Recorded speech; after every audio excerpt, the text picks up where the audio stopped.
I need to talk to you. I've got news. Who's the first person you call when something major happens, or when you're just having a really bad day and you need to talk to someone? The people we lean on says a lot about us. If we've not met before, I'm Caroline and I like to share journaling tips and ideas to help you get into the habit of writing regularly to improve your well-being. I know that looking after ourselves and carving out time just for you can be tricky, and so this is the time that we get to spend together, and honestly it is one of my favourite parts of my day. Today's writing exercise, I guess, is exploring who we turn to, what that means in terms of our relationships and about ourselves. So do you call your best friend? Do you speak to your mum or your dad? Or do you like to process things perhaps yourself before you look at sharing that with others? Do you like to internally think about these things, or do you second guess like who you speak to because you're not sure about how they might react?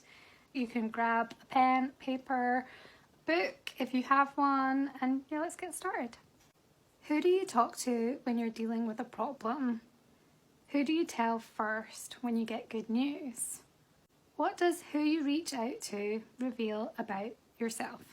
When I've been thinking about this, I realise myself how hard I find it to confide in other people.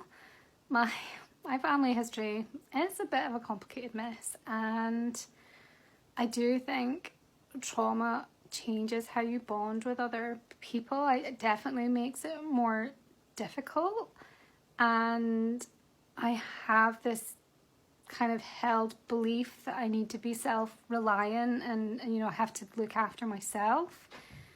But science shows us that social bonding and relationships and building those close relationships is really important for our well-being, because it's linked to lots of things like reducing stress hormones, your blood pressure, cholesterol. It helps your immune system. All of these things, by having a supportive network, are improved.